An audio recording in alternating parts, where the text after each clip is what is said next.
untuk Indonesia sejahtera.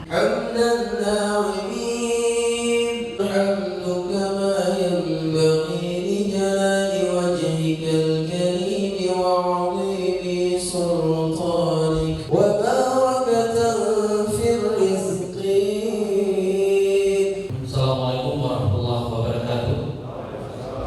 Di hari yang berbahagia ini untuk melaksanakan yaitu kegiatan agenda mapping isu strategis sektor transportasi di Provinsi Aceh.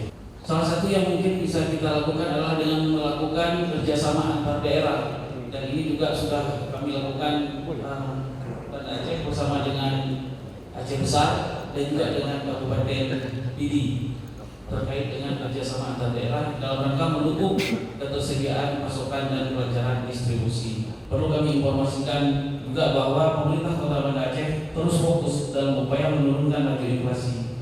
Menurut data dari BPS, laju inflasi year on year di Kota Banda Aceh turun Pak menjadi 2,70% pada Juni 2023. Sementara inflasi month to month juga sangat kecil, yaitu 0,06%.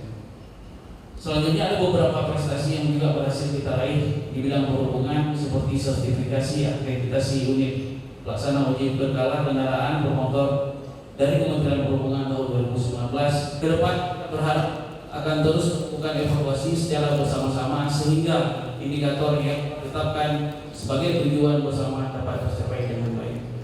Demikian beberapa hal yang kami sampaikan pada kesempatan ini. Semoga segala upaya yang kita lakukan untuk kemajuan negara, bangsa, dan masyarakat Aceh khususnya diridai oleh Allah Subhanahu wa Ta'ala. Badan Kerja Transportasi itu merupakan salah satu unit kerja eselon 1.